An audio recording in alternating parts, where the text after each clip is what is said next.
Dan il-podcast joffri spazju fejn il-mistiedna jesprimu l-ħsieb personali b'mod liberu u responsabbli fuq suġġetti varji, mhux neċessarjament ikun hemm qbil mal-opinjonijiet tal-mistednin. Għalhekk nistiednu lill-udjenza sabiex tevalwa l-argument miġjub u bl-ebda mod ma jsir attakk personali fil-kummenti. Hija l-intenzjoni tal-produtturi li dan il-podcast ikun spazju fejn il-libertà tal-espressjoni tiġi dejjem imħarsa b'responsabbiltà u b'rispett sħiħ.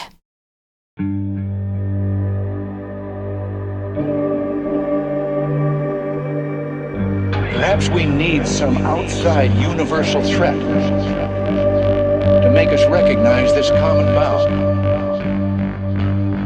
I occasionally think how quickly our differences worldwide would vanish if we were facing an alien threat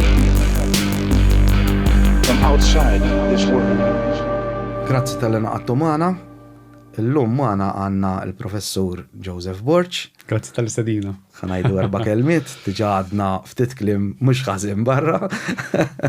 Diskursa ta' interessanti kif inti l-ewwel ħaġa. Mhux ħażin ta' Kollha sew? Mhux ħażin. Tajjeb, jiena naf li inti diġà ġej darba oħra u konna kien hemm sajjannu xejn. Ekku. Għandna intervista. Ekku, fuq is-suġġett u t-topic ta' ċelluli, DNA u l-funzjoni tal-bniedem in ġenerali. Eżatt, niftakar għax kienet interessantissima. Għal min ma jafx minu Joseph Borch.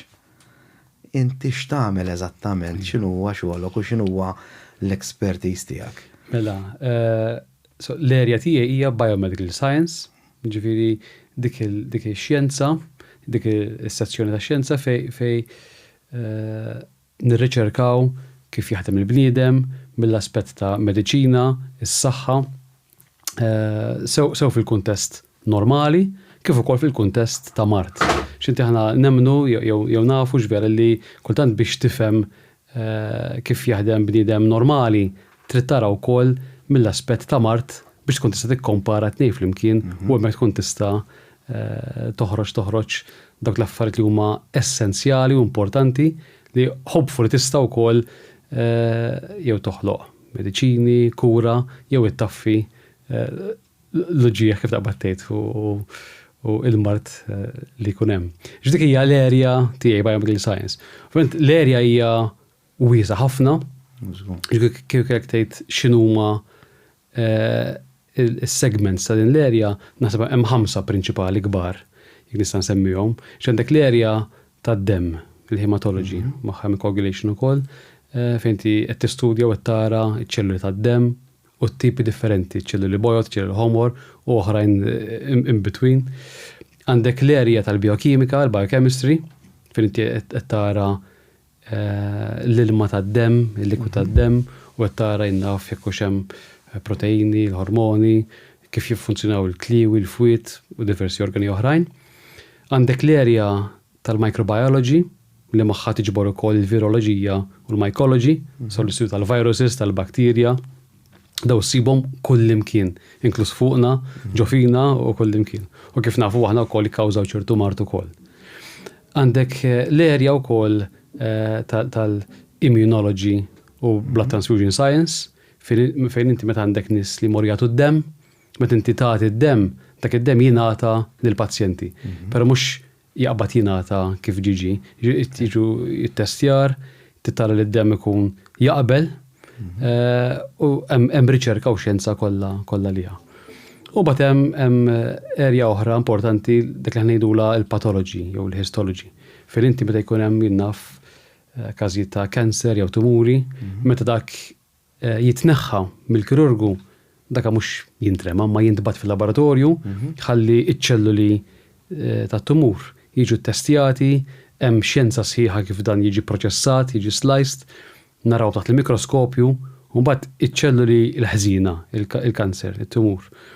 U komparati ma' ċelluli normali, tara x'hemm, tara x'tip ta' tumuru, u skont x'tip ta' tumuru hemm tipi ta' mediċini jew inkella terapija apposta. Dak huma the 5 major areas li jiena studjajt fihom. Però mbagħad bħala area of interest jew speċjalizzajt hija l-erja fid-demm u speċjalment l-erja tad-DNA science U fuq dem bat speċifikament fuq il-hemoglobina, talassimia, sickle cell, hija sezzjoni żgħira fid-dinja tad-dem. U r-riċerka tiegħek inti tagħmel riċerka anki kif xiġri fl-ispazju xek zero gravity. Issa, allura. Hija xi ħaġa li ma nistax nifhem għal xiex issir. So, mhix ħaġa daqshekk frekwenti u popolari kemm wieħed jaħseb hux vera. Pri hekk mela l-erja tiegħi tad-dem il naħdem fuqha madwar 14-15 sena. Però dan l-aħħar 5 snin ġi fi żmien tal-pandemija. Daka kont qed naqra iktar ġurnali u artikli iktar mis-soltu, kelli daqsxejn iktar ħin mhux fil-laboratorju. U wieħed minn dawn l-artikli kien ippubblikat fil-ġurnal Cell minn kollegi tiegħi li qegħdin ġewwa l-Amerika. U dawn insomma ħadmu fuq DNA Science u l-RNA Biology u Cell Biology, xogħol li nagħmel jiena. Però bid-differenza li dawn għamlu xogħol fuq l-astronauti. Jiġifieri ittieħdu kampjuni ta' dem tal-astronauti li jitilgħu fil-Space Station lura u oħrajn li jibqgħu fid-dinja. Fosthom kien hemm studju vera interessanti immens fuq astronauti tewmin, dak li sejjaħ NASA Twin Study. So dawn huma tewmin identiċi u waqt li wieħed mit-tewmin kien abbord l-istazzjon spazjali, ħuħ it-tewmi kien fid-dinja. Dawn insomma jtieħdulhom id-dem darba kull xahar u d-dem jiġi ttestjat permezz ta' DNA biex jaraw x'tib ta' difetti nħolqu jew mutations, eċetera, eċetera. U dan ġibed li l-attenzjoni mela din hija l-erja tiegħi, DNA, dem, qed suġġett li joġobni immens. Daw qed jagħmlu xogħol fuq nies li telgħu fl-ispazju lura, qed ħanipprova nagħmel kuntatt magħhom biex nara il-mistoqsija oriġinali kienet jekk hemm xi forma ta' żbilanċ jew qed jaffettwa il-hemoglobina fid-dem, il-hemoglobin. Tal-astronauti. U l-ħorqija taw. Eżatt. Inti komparajt id-DNA jew d-dem. Ekku, DNA u proteini. U fil-fatt di mhux xi ħaġa li ġdida, aħna nafu li meta persuna dak li huwa astronauta li jitla fl-ispazju u jqatta speċjalment jqatta 3 xhur, 6 xhur, massimu ta' sena. Persuna fl-ispazju ma jistax jagħmel iktar minn sena għax il-ġisem jikrolla. Muskoli għadam, il-viżjoni, id-dem, il-moħħ. Jiġu literalment jibda. Il-ġisem jibda jaddatta. Jimrat. Il-ġisem jimrat. Jibda jgħidlek isma' dana. Eżatt. Il-ġisem jimrat.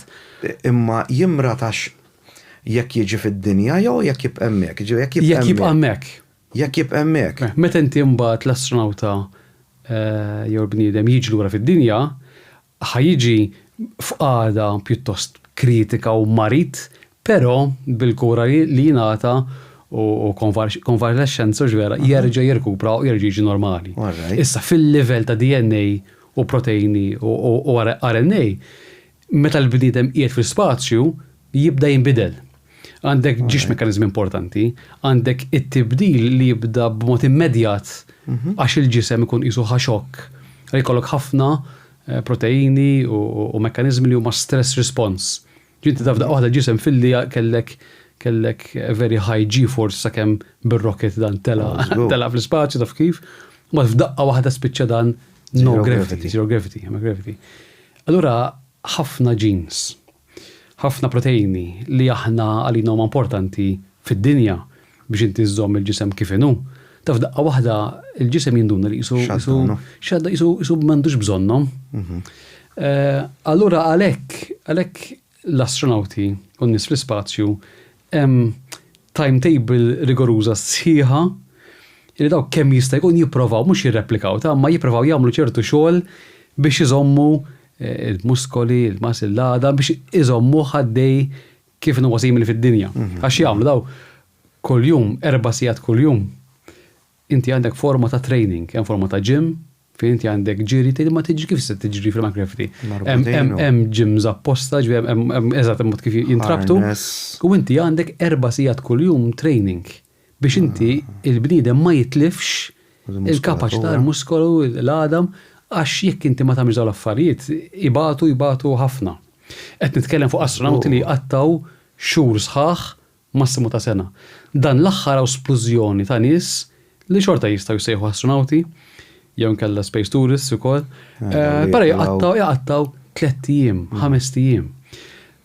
Jekk inti titla fl-ispazju 3 ijiem, 5 ijiem, tħoss affarijiet u jkollok daqqa fil-bniedem ma mhux se tkun tant gravi illi meta tiġi lor fid-dinja ħatoħroġ bil-wheelchair jew bi-stretcher, mhux il-każ.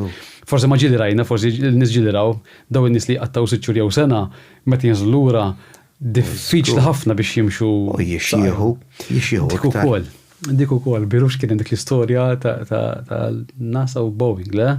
Eżatt. Fejn daw telaw, suppost telaw għal ma nafx 6 ijiem.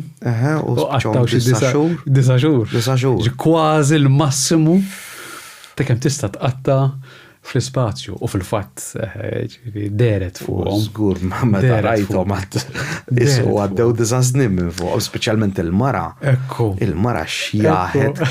Is-sensa xara ma kienx miżbuha ovvjament, imma anki l-muskulatura anke ta' wiċċa. Inti l-ispazju in ġenerali il-ġisem itih diksata. Ġu aħna nemnu nafu x'ver, ġifieri il-ġisem kif nafu aħna mhuwiex maħluq biex jitlaq barra mid-dinja u jgħix barra mid-dinja. Però dik mbagħad allura huwa avenue fejn qed toħloq ħafna kif taqbad tgħid. Hemm ħafna interess, aħna nafu li hemm interess ta' nies li joħorġu barra mid-dinja biex jaħdmu biex jgħixu, jissekku xi duru madwar id-dinja fl-Space Station. Eventwalment imorru fuq il-qamar. Hemm forsi min jgħid li qiegħed diġà qiegħed hawnhekk ukoll. Forsi m'hemmx fejn fuq il-qamar biex tkun moħħok fil-qamar. Naħseb li għandna ħafna minnhom ukoll. Ħafna. U mbagħad hemm min jaħseb iktar mill-bot mill-qamar ukoll, ġifieri. Però min jaħdem fis-settur tax-xjenza spazjali nafu li hemm programmi biex ikun hemm nies li jaħdmu barra mid-dinja. U aħna nafu wkoll li min isu ikollu mhux poter, min ikollu ma fx kif nil-kelma, min ikollu ċertu possess. Din isek iktar forsi tirrigwarda l-pajjiżi. Politika. Jew inkella fil-privat ukoll. Jiġi min għandu ċertu reach u possess ikollu ċertu power. X'inti barra mid-dinja kif kulħadd jaf inti bis-satelliti, bl-imaging, inti għandek ċertu vantaġġ. Ċanka il-gwerer tal-lum il-ġurnata ma ntrebħux 50 jiem u laqqas f'xhur imma għadhom għaddejjin is-snin. X'inti isek għandek tromba u qabel ma xi ħadd jiċċaqlaq qed tikxef dak li jkun isma' dana miexi, dana marem. X'inti satellite imagery. The eye in the sky. Apparti satelliti li huma civilian li aħna naċċess għalihom. Inti għandek satelliti oħrajn illi nafu li telajn, però ma nafux kif jiffunzjonaw. Però qegħdin hemm. U naħseb dan it-tip ta' eye in the sky hija dik li qed tiġġiel li jkun hemm stalemate. War of attrition. Ġifieri ma jkunx hemm, jkun hemm ftit ċaqliqlaw, ftit ċaqliqlem. Allura mbagħad lura ġifieri il-ballun politiku irid ikun fuq id-dinja madwar mejda u forsi xi sistema ta' ma nafx kif forsi jiġru s-segreti minnaħa l-oħra. Però mill-aspett ta' xogħol li jsir mill-ispazju għad-dinja m'hemmx dubju li huwa prezzjuż immens. Issa għandek ġifieri d-dinja politika. Però għandek id-dinja tax-xjenza. Li aħna nemmnu nafu li d-dinja tax-xjenza hija dejjem ġifieri avvanzata immens u dejjem qiegħda ma nafx 5 snin, 10 snin iktar avvanzata milli nies jitkellmu fit-triq. Mhux hekk għax ovvjament ikun hemm ċertu affarijiet. Dika nafuha wkoll. Dik nafuha wkoll. Min jaf xem skoperti li aħna qasbis nafuhom nies bħal. Ikun hemm ħafna inti trid l-iskoperti li bħalissa qegħdin isiru qegħdin jiggwidaw il-missjonijiet li ħajsiru. Issa dada jkun hemm element ta' din hija dan huma kliem li jeżisti fis-settur legali. Bej università, bej kumpaniji kbar, inti għandek ċertu dik li tissejjaħ IP, u xek intellectual property, inti għandek ċertu segreti professjonali li kemm jista' jkun daw wieħed jaħdem fuqhom, ikun jaf bihom, però irid iżommhom segret, sakemm inti toħroġ il-prodott finali, jekk inti tgħid wisq u l-prodott joħroġ jinstera immedjatament. Ġem ħafna stejjer fuq għadin. Ejja, żgur. Ġifi dak huwa settur, jien nara bħala settur interessanti immens, għax dejjem iżommok bil-fors tkun qiegħed kif tabattejt, tkun dejjem updated. On the ball. Ma tistax iżomm ruħek antikwat, antik, jew b'teknoloġija tissa jew tal-bieraħ, tkun taf x'ħireġ għada, il-ġimgħa d-dieħla jew sena oħra. U din aħna fis-settur tad-DNA u tax-xjenza naraw għal-ħin kollu. Ġifej qabel aħna fis-sena id-DNA fin-1960s, dik kien skoprut. U mbagħad l-ewwel sekwenza ta' DNA kompluta, rajna d-DNA kollu. Saret fis-sena 2000. Fis-sena 2000 kien hemm the first human genome. Ġifieri s-sekwenza ta' DNA ta' 3 biljun, anzi fil-verità il-human genome kollu. Sekwenza tal-DNA hija 3. Mela inti għandek d-DNA għandek dawl famużi 4 ettri, il-ATCG. Issa, daw l-4 ettri kieku kellek tpoġġihom ħdej xulxin jew tiktibhom ħdej xulxin, inti għandek 3 biljun ittra.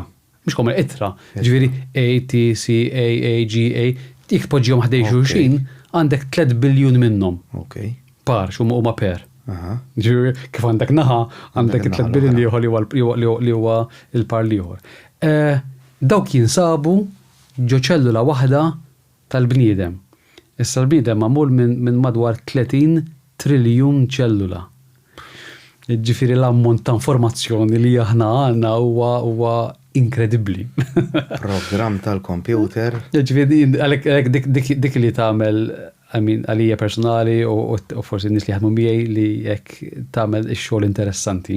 Taf kif? Kull interessanti. U bagħad ġifieri tinsix li id-DNA jekk inti ħadd DNA mill-ġilda, ħadta mid-demm, mill-bżieq, minn xarek, is-sekwenza tad-DNA hija dejjem l-istess. Ġifieri mod kif taqra, jekk taqra mill-ġilda, mid-demm, l-istess.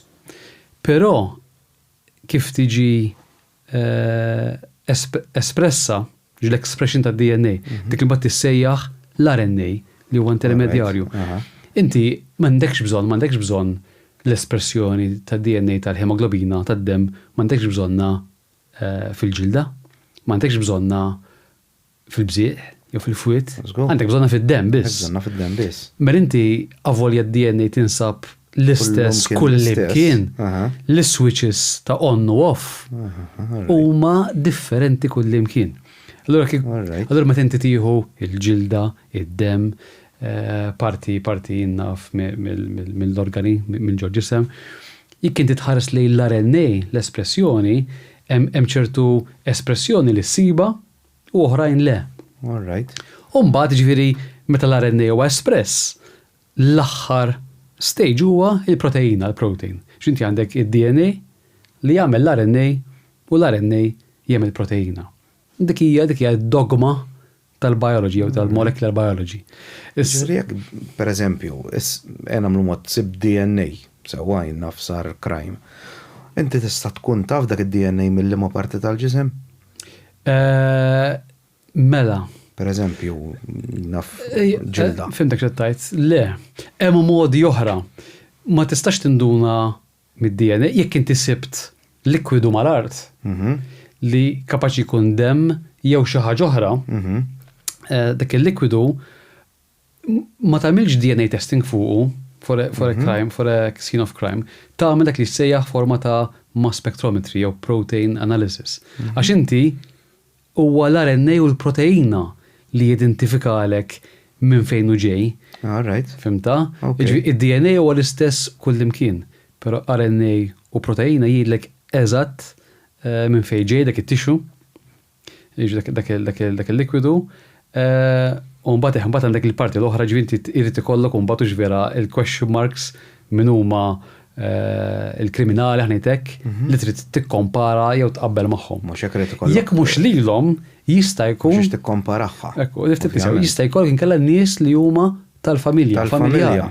Għax inti id-DNA jiġbed u vera. U tista' tikkompara u tqabbel tgħid isma' dal-persuna huwa relative. Hemm każ illum il-ġurnata qiegħed il-ħabs minnu hemm ġol Italja da. għax jiena nsegwi ħafna Korona Kanera.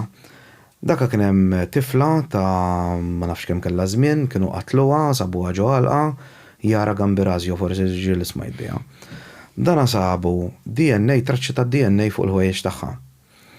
U dawn ma stawx isibu ta' minnu da' DNA, ma kienx hemm ma xiex tikkompara, ovvjament ma kienx reċidiv fil-kelma, u xek, ma kienx hemm, pereżempju kont kriminal, kien hemm id-DNA tiegħi storja ta' Kate. U da għandu kun l-ewwel darba li ġrat fl-istorja tal-Italja. Qabdu għamlu roadblocks ġod il-parti tal-Italja, nsejt fej il-post. U bdew jieħdu d-DNA tan-nies, ovvjament bil-konsens tagħhom. Sewa. Kien hemm mara li kienet ommu, sabu li xaħat mill-familja tagħha. Hekk kienet, le mhux hekk kienet, mhux ommu, kien hemm raġel illi sabu li wieħed mit-tfal tiegħu ma dar raġel ma kellux tfal. L-laħwa. Uffiċjalment ma kellux tfal. Imma da kien xi bus driver. Kien imur man nisa l-emmulaw, kellu tfal jiġru l-emmulaw leġittimi ta' dak u tal-ieħor. U bekk, xorta bekk. Minna fil-fatt il-DNA kienu semmew Ignoto uno, unknown one. Sewa. U rnexxielhom isibu jaslu għal din il-mara li kellha tfal, kellha tewmin. U ovvjament ma kinux jafu which is which. Ma waħda minnhom kienet mara, it-tewmija tiegħu kien hemm hu. U bekk weħel il-ħabs dal-bniedem. Ekku. Inkredibilment, mela, ix-xogħol tad-DNA. Hemm ħafna stejjer ma nafhomx blamment, hemm ħafna stejjer pereżempju li kien ikun hemm ċertu kriminalità u it-tessuti u l-kapjuni kienu jżommuhom, speċjalment qabel l-użu tad-DNA, però mbagħad meta ħarġet għax l-ewwel ġiet skopru ta' DNA, mbagħad ħarġu l-għodda biex tittestja DNA u meta ħarġu l-għodda qalu ejja let us revisit daw il-kampjuni li aħna storjajna. U tajx kemm kien hemm każijiet illi nqataw permezz ta' hekk. Hekk hemm sistema aħna ngħidula x'inti għandek il-fingerprints mhux hekk? Għandek sistema ta' DNA fingerprinting. Dak essenzjalment kull ma huwa għax inti fingerprinting ta' DNA inti id-DNA tagħna tan-nies prattikament huwa l-istess minn ma xulxin sewwa. Però f'dawn it-3 biljun ittra waħda kull 1000 jew kull ftit eluf bejni u bejnek hija differenti. U dak li jagħmel lejlek u dak li jagħmel lejlek. Eżatt. Issa fuq medda ta' 3 biljun mela inti għandek xi 3 miljun itri differenti bejni u bejnek. Ġifir fil-verità. Combination. Tallem, dik id-differenza tallem ħafna. Kulli tallem ħafna. U ma dawn il-varjetà li jibgħat inti jeżistu pereżempju sistema ta' kits jew tests li inti taqbad pereżempju m'għandek bżonn ħafna, inti għandek jew daw il-varjetà li jissejħu single changes jew single nucleotide changes. Jew kellha għandek li jissejħu repeats jew short tandem repeats. Fejn inti jkollok per sekwenza naf ATCAAA u tkun repetuta multiple times, per eżempju. Jekk inti taqbad dawn ir-repeats u taqbadhom minn segments differenti tal-ġinom, tad-DNA. Jekk inti daw taqbadhom and you type them, you profile them, inti jekk inti għandek ma nafx 20-30 minnhom daw huma biżejjed biex identifikaw lil Keith jew lil Joseph. Hekk biss. Jiġifieri fid-dinja kollha. Tmur fejn tmur. Jekk hawn 8 billion people away. Inti għandek your unique DNA fingerprint. Kulħadd għandu unique. Mela, kompletament. L-eċċezzjoni hija ta' żewġ identical twins. Ġifieri tewmin identiċi, id-DNA tagħhom huwa l-istess. Sakemm ma jkunx kajmira wkoll. U xekk li kolli jkun kondizzjoni. Iva, u marari imma jeżistu. Però mbagħad għalhekk mbagħad interessanti immens, x'aħna nitkellmu ġenetika, ġifieri avolja ta' min identiċi skont persuna fejn jgħix xi jiekol, inti għandek ħafna signatures li tagħmel persuna uniku anka minn ħuħ li huwa tewm identiku. Dak huma signatures li huma unique tiegħek. Mbagħad dak li jsejjaħ it-terminoloġija eżatta hija l-epigenetika, epigenetics, ġifieri l-ambjent ta' fejn tgħix kif qiegħed jinfluwenza u jaffettwa lilek inkluż id-DNA tiegħek. Allura bad l-epigenetika tistgħu taffettwa affarijiet ma nafx sempliċi jew forsi l-kura ta' persuna, per tista' wkoll taffettwa mart pereżempju. Allura għalhekk meta ġi ngħidu jekkux naf il-gassijiet tossiċi, jew l-ikel li tiekol, jew whatever. Hemm realtà fiha li skont fejn tgħix u skont fejn toqgħod taffettwa l-persuna, inkluż is-saħħa tiegħu, għax taffettwa il-biokimika u l-ġenika tal-persuna. Għalhekk meta forsi ħammur estrem, imma meta inti kien hemm l-inċidenti ta' radioattività ġewwa Chernobyl jew postijiet oħra. Ir-radjazzjoni mhux għax affettwat il-bniedem, għax affettwat id-DNA tal-persuna u tant kemm ħawdet il-biokimika u l-ġenika tal-persuna illi lilhom affettwathom u meta ġew biex ikollu il-ġenerazzjonijiet ta' wara. Għax inti u anke annimali. Ġitek huma kollha żbalji u difetti li ġew instigati ġo DNA li mbagħad meta ġie suppost jipproċessa l-RNA u l-proteini kienu kollha difettużi. Hekk qiegħda. U meta ngħidu junk DNA. Naf li tkellimni għal-ewwel dik għax aħna nisimgħu ħafna bija dik il-junk DNA. Mela. Hija junk jew mhijiex. Mela, qabel ġifieri kienet tingħata kien jgħidula junk jew garbage. Garbage DNA. Għax ma konniex nafu x'issarraf jew x'tagħmel. Illum nafu li l-maġġor parti tagħha hija importanti immens. Mela biex nagħtu kuntest, mela il-ġinom, meta ngħidu l-ġinom id-DNA kollu ta' persuna jew kellha ta' annimali whatever, so dak huwa il-ġinom. Il-kollezzjoni tal-genes u tad-DNA kollu. Mela fil-bniedem il-ġinom li huwa daw 3 biljun DNA nucleotides jew itra, 3% biss, 3% huma coding, huma genes. Il-genes mhux nilbsu, il-genes li huma espressi sewwa. Jiġifieri is-97% l-oħra m'hemmx genes. M'hemmx DNA li toħloq proteina, m'hemmx. Però nafu li hemm DNA u ħafna minna toħloq ukoll RNA, però tieqaf sem. Mela għal żmien twil ma konniex nafu xi tfisser. Però issa llum nafu li hemm ħafna tipi ta' RNA dak li jsejħu non-coding RNA u dan il-non-coding RNA għandu ħafna ruoli ta' kontroll, ta' regulation, jiġifieri huma checkpoints, jiġifieri iżommu l-affarijiet f'bilanċ. Jekk fil-fatt jekk ikun hemm difetti jew żbalji. Diagnostic tools tista' sejħalhom diagnostic tools? Fil-fatt jisservew biex aħna nużawhom biex inti toħroġ profil fil-fatt. Fil-fatt nistgħu nsemmu hekk interessanti meta inti għandek ċertu mart, inkluż mart tal-kanċer jew mart ieħor li persuni jista' jibbenefika minn trattamenti.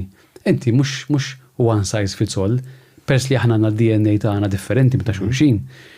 Mela abbażi ta' DNA hemm nies li jibbenefikaw minn ċertu mediċini, però hemm nies oħra li l-istess mediċina tagħmilhom ħażin ħafna.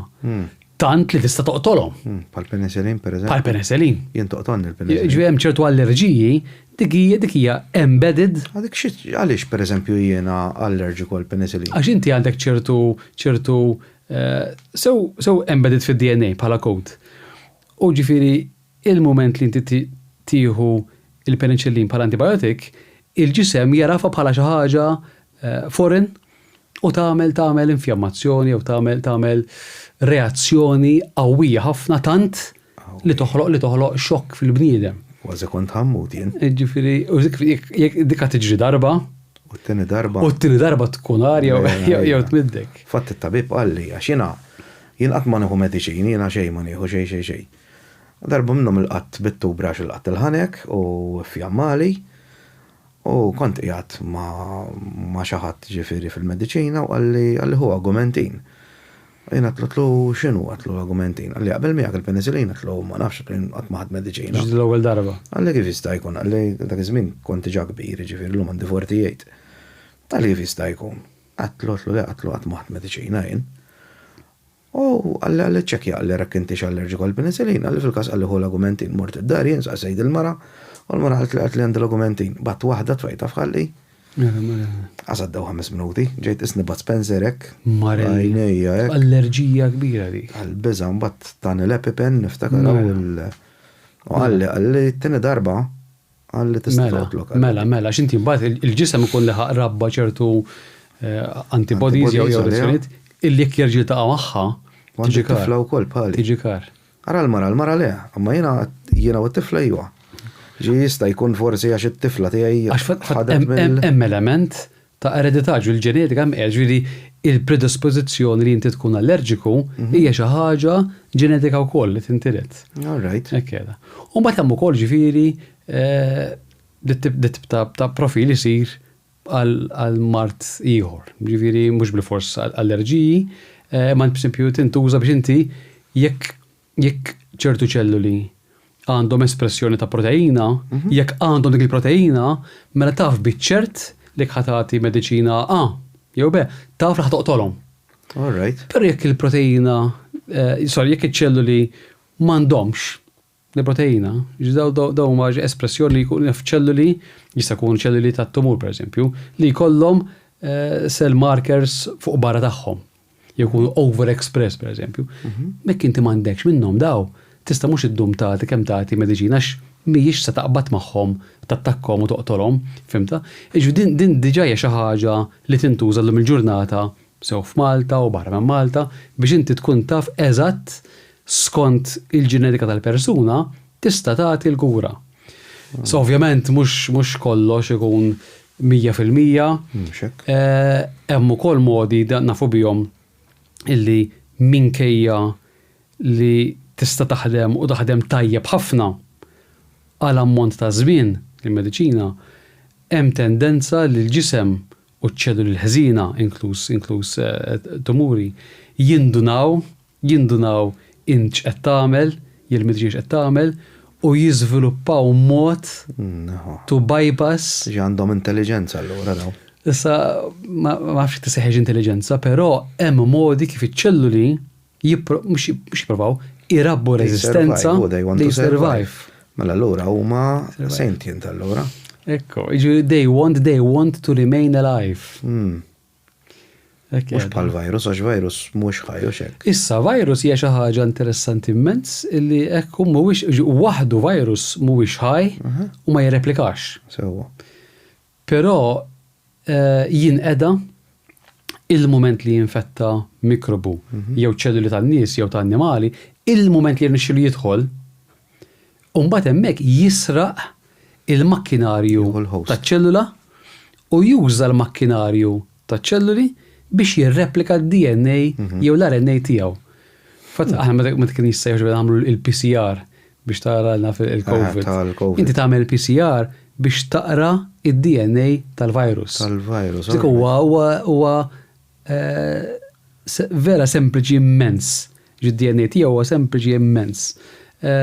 Imma jista' joħloq tant problemi. Ma nistax nifhimha kif virus mhuwiex ħaj. Imma pereżempju huwa intelligenza. Iktar minn intelligenza jew inkella jiena ngħid ħafna għandek element ta' probabilità. Kelma intelligenza għax qed jagħmel xi ħaġa biex jasal għal xi ħaġa oħra jiena li dik hija forma ta' intelligenza. U jrid jibqa' preżenti, irid jibqa' ħaj u relevanti, fimta? Jiġifieri dik hija kontradizzjoni kbira. Kif nista' ngħid li mhuwiex ħaj virus imma fl-istess ħin irid jibqa' ħanuża l-kelma eżistenti minflok ħaj għax jekk mhuwiex ħaj ma jistax jibqa' ħaj. Imma kif ma dik ma nistax nifhimha. Hekk għax huwa qatt ma qarajtu kollu, però hemm min jgħid x'inti tassew il-virus inti xorta għandek sistema ta' genes sewwa. U inti għandek aħna ġiri ngħidu li ċertu genes jew DNA in ġenerali huwa selfish. Ma nafx kif tiġi bil-Malti selfish, egoist. Iġu jkun irrid jiġbed għalih, ġifieri u jrid jibqa' preżenti. Issa ġifieri inkluż forsi n-nies, forsi aħna bla ma nafu. Aħna virus ukoll. Aħna jista' jkun li rridu nibqgħu relevanti. Jekk ti persuna u minnu tneħħila ir-relevanza jew l-iskop ta' għalfejn edha preżenti fid-dinja, Da teżisti. dik hija xi ħaġa Użgur. gravi ħafna jekk int neħħejt l-iskop. Mela għal-moment dik il-kimika, sa nies ma jgħidux jasbu fuq għadi, imma hekk hi il-kimika li żżomm persuna ħaj u għaddej minn ġurnata l-oħra. Il-kimika kollha li tinsab ġo fik hija dictated mid-DNA. Aħna għadna kif għedna li d-DNA tagħmel l-RNA u l-RNA tagħmel il-protein. U protein issibhom kull imkien. U ġifieri l-kimika kollha li għandna ġejja minn hemmhekk. So jista' jkun li aħna we are being dictated by our own genetic makeup? Probabbilment. Naħseb li iva. Jiena wasalt għal dak ir-raġunar ukoll. Issa tista' tikkomplika l-affarijiet kemm trid u tista' żommhom sempliċi kemm trid. Però ħaġa nista' nissigurak illi jekk inti pereżempju bħali u nies oħrajn li jaħdmu miegħi u oħrajn bħali, jekk inti tieħu gost tfittex id-dettall, ħassib ħafna dettall u kemm trid. U tista' wkoll tikxef u ssib l-iżbalji fid-DNA li aħna nafu b'ċertezza li ċertu żbalji joħolqu l-mart. All right. Dik nafuha. Ġinti għandek ċertu marti kondizzjonijiet li huma hereditari u allura jekk inti ħatfittex għal ċertu. Imma x'tkun pre-programmed? Issa għandek Meta tajt Mart, għax din oħra li għax inti l-Mart tista' ġibu fuqek inti. Sawa tikol ħażin. Iva. Sawa tikol ħażin. Jekk tikol ħażin pereżempju. Tista' tipprogramma d-DNA tiegħek tista'. Iva, mela. Iġieri mbagħad b'riżultat tal-ikel ħażin il-DNA tiegħek imbagħad joħloq il-Mart. Issa, fis-sistema bħala Mart u ġenetika isek mela suġġett huwa kompless sewwa, però aħna nipprova nagħmlu daqsxejn iktar sempliċi. Jekk għandek ġiex affarijiet kbar, għandek waħda mill-affarijiet kbar fil-ġenetika fejn għandek il-Mart dak li jissejjaħ classic jew simple Mendelian genetics. Fejn inti minn daw it-3 biljun itra tad-DNA żball ta' itra waħda f'ġin partikolari toħloq kondizzjoni. Bħal pereżempju sickle cell anemia, thalassemia, cystic fibrosis, hemm ħafna mart illi itra waħda li qiegħda ġo ġin partikolari toħloq kondizzjoni li dil kondizzjoni tgħix biha ħajtek kollha. U għandek bżonn tikkura. Meta huwa l-mart klassiku. Ma sax taħarbu dak. Għalkemm il-diabete ġifieri pereżempju. Le, dik differenti mbagħad. Id-diabete, Parkinson's, Alzheimer's, dak huwa mart kompless. U m'hemmx itra waħda biss li hija żbaljat u difettuża, ma hemm numru minnhom fuq ħafna genes differenti. Allura għalhekk mbagħad id-diabete ta' dak u d-diabete tal-ieħor huma differenti. Ma jista' jkun pereżempju persuna tgħix a very healthy lifestyle kif suppost u tiżviluppa lu xorta il-diabete għax tkun difett ġenetiku. Iva jista' jkun. Dik hija permezz ta' probabilità u risk. Mela da li semmejt inti hemm tendenza sewwa li r-risk huwa ħafna inqas. Sewwa, ġifieri bil-lifestyle li tgħix tajjeb tikol tajjeb, mela ir-riskju niżiltu ħafna. Però xorta hemm il-probabilità. Ġifieri dik hekk qiegħda. U viċeversa, jista' jkollok persuna illi jagħmel l-affarijiet ħanuża l-kelma ħżiera tad-dinja kollha. U ma jaqbdu xejn u qatt u jmut bl-età. Mit sena, ejwa. Dik teżisti wkoll. Reċenti għadni kemm kont qed nara ġabuha fuq l-Italjun ġifieri, mar għandha mija ma nafx kemm. Ma nafx kemm tixrob kuljum di, tixrob alkohol kuljum. Meta jgħidu l-alkohol huwa l-valenu. Ma tistax tispjegahom daqshekk faċli. Però bat li kont tgħid biex nerġa' niġu għas-suġġett tat-tip ta' ġenetika, mela għandna l-klassik u għandna dan il-kompless sewwa. Dak għandek numru ta' genes differenti illi jistgħu jkunu fik għandek grupp mod ta' genes u fija għandi grupp differenti. Però it-total tagħhom, is-sam tagħhom toħloq il-problema, toħloq il-kondizzjoni. Semmejna wkoll l-ikel, huwa importanti, issa hemmhekk jibdew jiġu xi iktar komplikati l-affarijiet, però kif semmejt l-ewwel semmejt li l-mikrobi jinsabu kull imkien, inkluż ġofina. Mela fil-musrana tal-ikel hemm ħafna mikrobi. Dal-mikrobi jgħixu huma importanti immens biex inti l-ikel li tiekol huma jkissruh, jiddiġestu, inti il-ġisem ikun jista' Nitrifying bacteria. Eżatt. Jekk issa il-bakterja li jgħixu ġofina inti trid tieħu ħsiebhom. Iġek inti dawn Il-flora jgħidu. il-flora, il-terminoloġija eżatt huwa l-microbiome. Microbiome. U għandek collection ta' xi 20 jew 50 bakterja differenti. Il-microbiome illum il-ġurnata sew l-isptar, sew kumpaniji privati, inti tista' taqrah, inti tista' tieħu kampjun minn wara, stool samples, u tista' tara il-microbiome kollu ta' persuna. Kif tista' tara l-microbiome tal-ġilda, kif tista' tara l-microbiome tal-ħalq. Daw kollha għandek inti mikrobi apposta.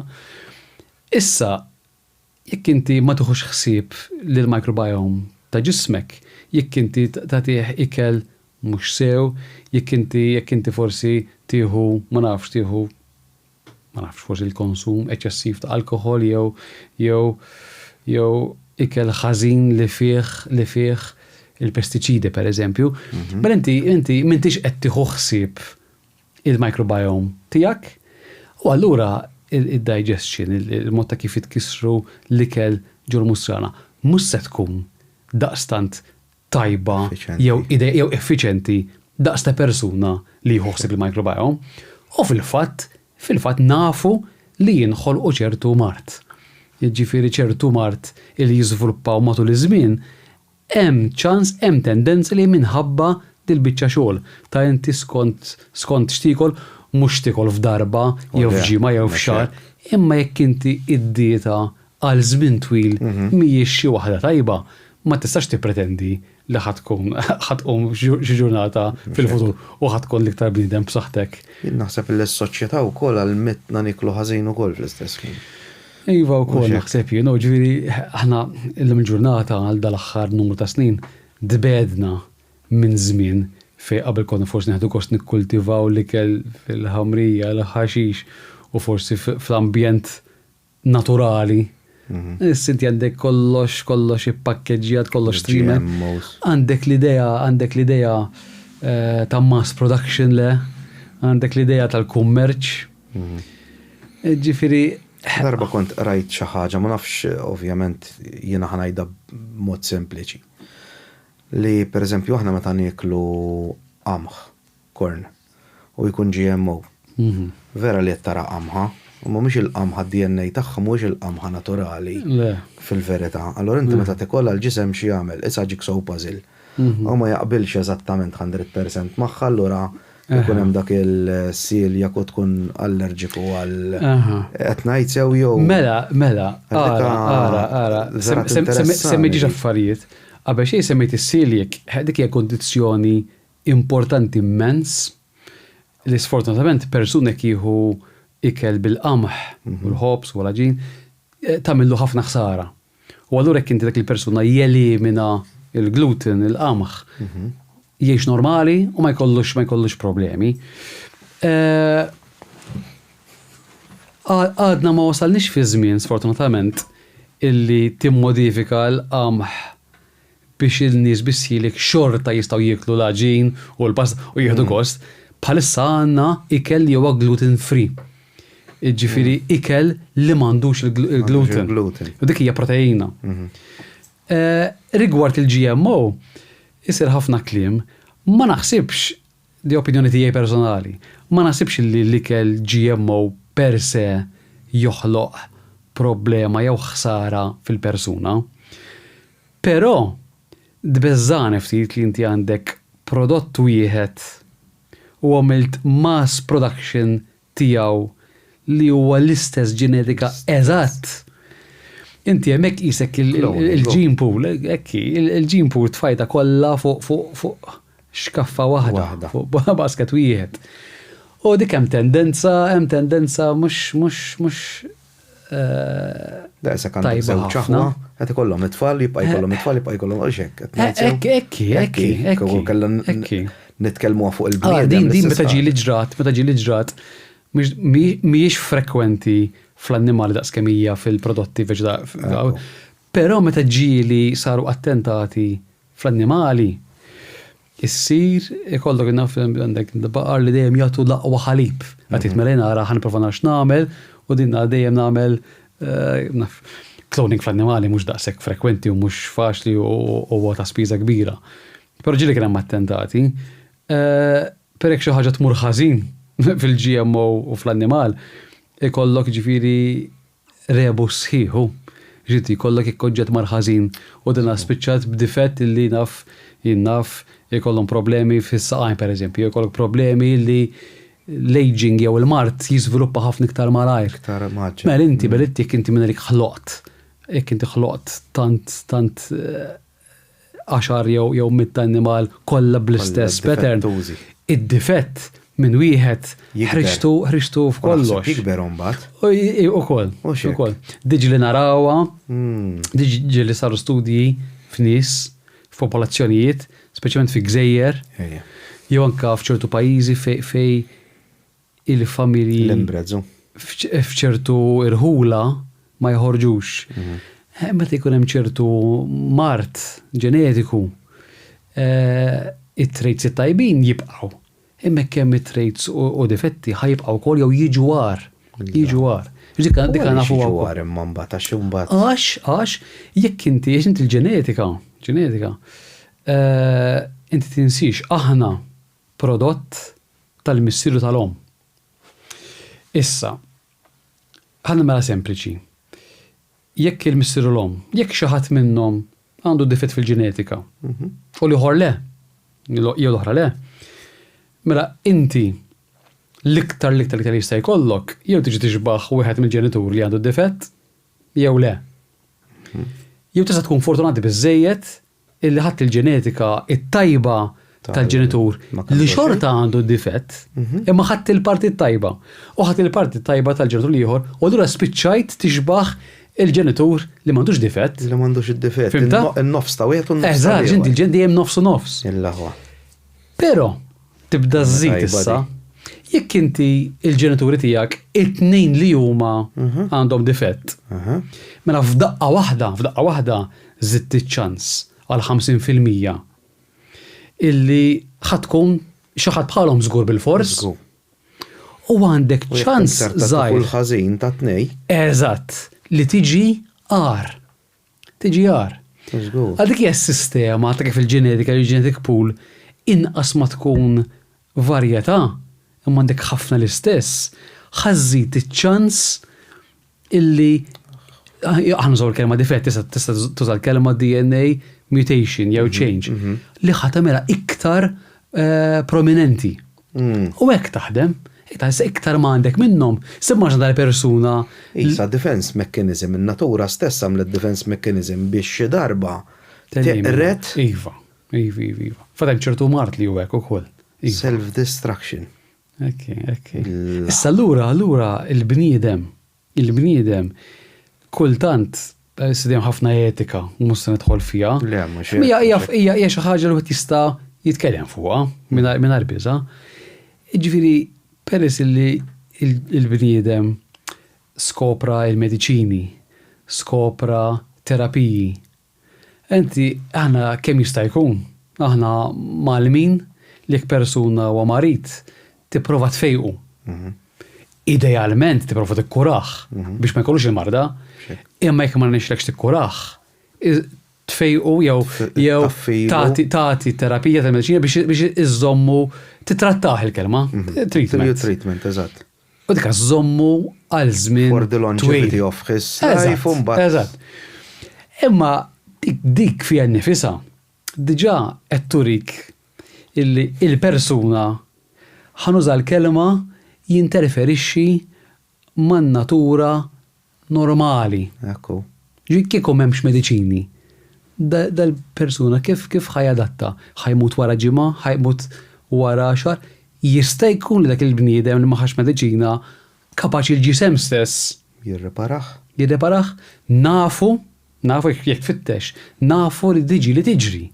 Ġili jkun hemm nies Sa mhux qed ngħid li bniedem li marit ma jħux il-mediċina għax dik qed tmur kontra r-regola jafra li nemmen jien. Żgur li le. Però nafu illi xi kultant il-ġisem jara mod kif jikkoreġi jew it mitigates il-kondizzjoni li għandu.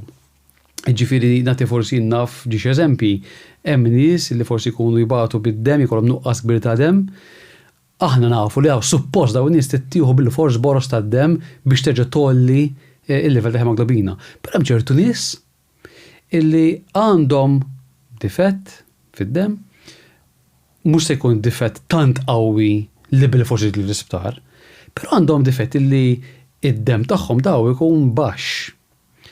Però il-ġisem tagħhom tant kemm dara illi irnexxielhom jgħixu bħajja irrittivament normali mingħajr ma jmorru l-isptar jieħdu boros tad-dem frekwenti, dawn il-każijiet għalkemm huma rari ħafna jeżistu wkoll.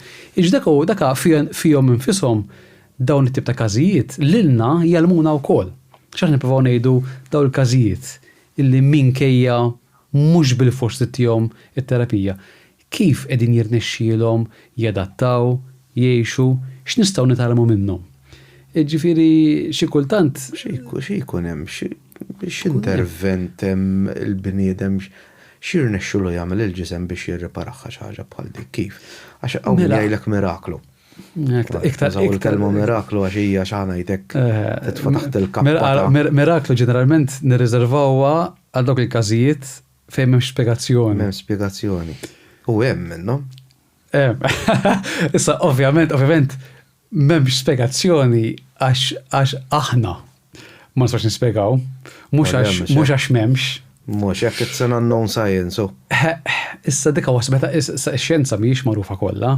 Jiġri dik wasbeta x-xjenza li inti dejjem tiskopri ġdid. Jien fil-fatt dejjem ngħid il-maġija, dik li aħna nsejħu maġija jew miraklu, hija xjenza da miskoperta. Għada forsi hemm xi ħaġa li aħna ma nafuhiex. U żgur li qed hemm affarijiet li għadna ma nafux. ċert. Ġifieri ikun sabiħ immens. Nkunu vera arroganti biex ngħidu nafu kollox. Ekku. Issa meta tistaqsi x'jagħmel, huwa ġifieri huwa impressjonanti ħanitkellem fuq in-nies, imbagħad hemm l-annimali. Ma tiġi naraw fl-annimali wkoll. Ma impressjonanti kemm il-ġisem huwa reżiljenti ħafna. Jiġifieri l-ġisem minkejja l-isfidi il-mart u ma xiex jiltaqa', il-bniedem il-ġisem huwa reżiljenti immens, jirribatti u jiġġielet u jipprova jara x'jagħmel u it adapts and mitigates. Jiġu aħna il-ġisem mhuwiex kollox one pathway. Inti għandek ħafna pathways biokimiċi il jekk wieħed falla jipprovaw jitlu wieħed jew tnejn oħra to compensate. Issek xi kultant il-pathway li ġie affettwat huwa tant kbir illi persuna tmiddu jew imut jew għandek bżonn bil-forsi l-kura dik hija ħaġa. Dik hija l-estrem. Imma mbagħad hemm ħafna in-betweens. U dawn huma li naraw frekwenti ħafna, ġifieri inti jkollu willpower bniedem ikun. Iva, dik ukoll. Inti wara kollox ġifieri sew willpower, sew il-moħħ. Inti il-proteini, il-hormones, ġifieri l-affarijiet li inti stess tipproduċi. Daw kapaċi iwasluk sa ċertu punt jew livell li persuna oħra mhux kapaċi jasal. Jiġifieri dik teżisti wkoll. Dik hija ħafna kim. Jien bdejt minnha għalhekk qed ngħidlek jien kelli vestibular neuritis. 85% tad-dinnaħa jiena paralizzat. Marelli. Tal-VN. Baqgħu ma jafux kif irnexxi li niġi tajjeb ġifieri. Jien għamilt 3 xhur stored out 24 hours bejn hemm magħluqin. Marelli, askodna fadin. Sinus infection talat li għal-wednejja u għamlu li minn kollox caloric test u vemp. Tajlix, naf li kienu jinġektijaw li l-ma mesħun ġo wednejja dinnaħa. Dekka xogħol ġbir tal-isptar, xogħol ġbir. Xogħol l-isptar. Jisparaw li jinġektijaw li mesħun ġo wednejja biex ċaqalqu l-tambur biex jiena nistordi. U kien hemm isa bozza ħamra jien kont inkun libes Google, kont isni astronauta, ġifieri. U kif tisparali u tmissli t-tambur ta' wadnejja għajnej ovvjament awtomatikament jibdew iċċaqalu. Tibda tistordi.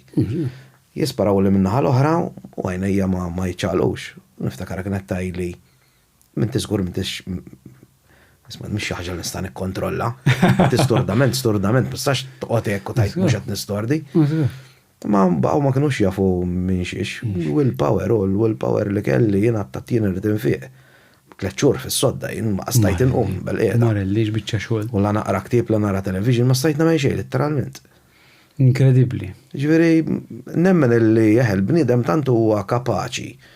Tant huwa kapaċi naħseb li kif qed tajt inti kemm ma jkunx estrem. Eżatt. Jirranġa l-iżbal. Eżatt.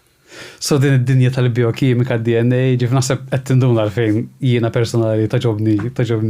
Żgur, le affaxxinanti. Issa bat li hemm bad dik topic naħseb għax tibqa' tiftaħ ma tiqafqat fuq das-suġġett. U ma tantx semmejna anzi affarijiet x'intellaw inniżlu. Però ġifieri li nara jiena li jisu hemm xogħol enormi li aħna qegħdin nagħmlu, però fil-verità li qed nagħmlu huwa nikxfu dak li diġà hemm. Ġifieri qed tagħmel DNA test u qed tara x'inhi s-sekwenza tad-DNA, id-DNA qiegħda hemm, qiegħda ġo ċelluli, x'int tkun qed tagħmel qed tieħu l-kampjun, qed tifqa' ċelluli, qed toħroġ id-DNA u qed taqrah. Jiġifieri mu qed nagħmlu xejn speċjali jew ta' barra minn ħlif qed taqra xemm. Issa ilma kif qed taqrah hemmhekk qiegħda t-teknoloġija u s-sbuħja tagħha. Però għall-ewwel darba f'dawn l-aħħar ftit 10 snin naqra iktar. Qegħdin fi żmien fejn minflok naqraw id-DNA biss, inti tista' wkoll tbiddel id-DNA. Ġifieri forsi min ma jemminx, imma min jaf u jaqra x-xjenza jaf illi id-DNA inti tista' Taħseb li hija perikoluża. Jien naħseb li hija perikoluża immens. Din hija mhix differenti minn persuna li ttieħ arma tan-nar. Issa inti tista' tija l-persuna li huwa tal-affarijiet tiegħu jużaħħa l-skopi ta' divertiment biex jgħallem, żvok, jew tagħtiha l-persuna kriminal. Li dan jaf juża biss l-oġġett wieħed. Issa d-DNA naqbel miegħek fuq qadieta. Però jiena mhux għalhekk għatlek perikoluża, għax orrajt kollox jista' jintuża bħal arma. Ġifieri kif qed tgħid inti arma qatt ma tlet il-ħadd il-bniedem joqtol bl-arma. Però perikoluża anke f'idejn tajbin. Iva. Għax qed tisbilanċja n-natura. Jista' jkun. Iva. Mela allura għax hemm ħafna ma hemm ġiex punt importanti. Għax okej, jien nagħmlu mod pereżempju jiena naf nimmodifika d-DNA u jiena bniedem ħażin u jiena qed nagħti eżempju krejajt super soldier, super killer. Sewwa. Le però qed naqblu. Għax jista' jkun illi bix-xogħol u l-manipolazzjoni li qed tagħmel tieħu żball. U l-iżball li ħadd ma tindunax bih. U tiżviluppa f'sistema ta' jew mikrobu, jew marda, jew minn għalik li inti qed tagħti terapija l-persuna fejn jaqtlu mod u ħloqtu problema mod ieħor. U dawn affarijiet li sfortunatament ġraw. Jiġifieri ammont ta' snin ilu meta il-kelma famuża gene therapy kienet għada fil-bidu. U kien hemm il-weda, il-promise li ħanfejqu ċertu nies li huma morda b'marda ġenetika. L-ewwel nies li ħaduha minkejja l-kelma ħafna testjar xorta minn grupp ta' nies li tfejqu kien hemm persuna jew tnej li żviluppalhom xi forma ta' cancer, pereżempju, jew tumur fid-demm. Jiġu dik ġrat. Imma din tiġri dejjem, meta inti oġġett għadu tant ġdid, tant għadna ma tantx nafu fuqu. Li mbagħad fortunatament għan-nies li laqtuha. Fortunatament għal min ġi wara, għax mill-iżball titgħallem u ma terġax tirrepeti. Tiġi issa survival of the fittest mbagħad. Però mbagħad mill-iżball wieħed jitgħallem u illum il-ġurnata hemm testijiet approvati, ma nafx daw jissejħu mill-FDA sewwa, fejn inti gene therapy, gene edit, jew replacement therapy, huwa approvat biex tfejja l-nies jew l-persuni li għandhom marda ġenetika. Din aħna bħalissa din ngħixu f'dan iż-żmien. Jekk inti għandek difett f'DNA, inti tista' tbiddel dak id-difett biex tfieq. Issa xorta ġifieri avolja qiegħda ssir fuq mijiet u eluf ta' nies. U tista' tfittixa sempliċement Google search, gene therapy trials jew gene therapy approved. Teżisti. U jien nemmen li dil-biċċa xogħol ħadd kompli tikber tiżdied li ħadd affettwa numru kbir ta' mart ieħor li jien nara tajjeb. X'inti għalfejn persuna twiled b'marda ġenetika u da jispiċċa kważi omru bil-fors marit. Ġinti qed tagħti lok issa etika mhux etika ma nafx huwa suġġett kompless ħanibqa' ċert. Kompless ħafna. Ħanibqa' ċert li ħassib għal kull persuna li jaqbel ħassib persuna ma jaqbilx. Ejja, mhux hekk. Imma forsi dak huwa s-sabiħ tagħha jien naħseb ultimately il-persuna individwali li għandu l-kondizzjoni għandu l-marda, naħseb għandu jkollu biżżejjed. Kont marit u ġejta li isma' ħanamillek dit-terapija u jiena lellu ngħidlek tal-ġen. Imma on a bigger scale on a bigger scale jekk infejqu lil kulħadd. Ħajġri fid-dinja. Iva. Fimt, alright, qed nitkellmu egoistikament, tifhimni x'ħażin ġifieri. Id-dinja jiena kif naraħħa jiena sewwa, jiena d-dinja naraħħa li hija organizmu wieħed. U aħna parti minn dal-organizmu. U taf x'inhi tagħmel, taf li meta pereżempju isma' overpopulation ħatamillek xi ħaġa biex tipprova tnaqqas tneħħi dak il-qurdin li għandha fuq dara. Sewwa aħna wara kollox isna qurdina fuq dar kelb. X'kien trid tagħmel tnejn hekk u kollha ntiru fl-ispazju. Jiġifieri meta ħanuża forsi l-kelma we're playing God. Fimt? Mhux qed nitkellem etika u mhux etika, we're playing God. Kemm ħanagħmlu minna din? Kemm tagħmel xi ħaġa biex imbagħad iżomm il-bilanċ. Għax hekk kulħadd ħajjgħix. Nagħmlu mod qegħdin 8 biljun persuna fid-dinja. Jekk ħanfejqu l-kulħadd mela u ħannitimaw il-kulħadd. Minti għalkemm tfejjaq tinsix meta qed tfejjaq il-persuna li kellu il-difett, il-mutation, li lu fejjaqt biss. Żgur. Jekk dan ħajġi biex ikollhom it-tfal, xorta id-difett ikun għadu jidher.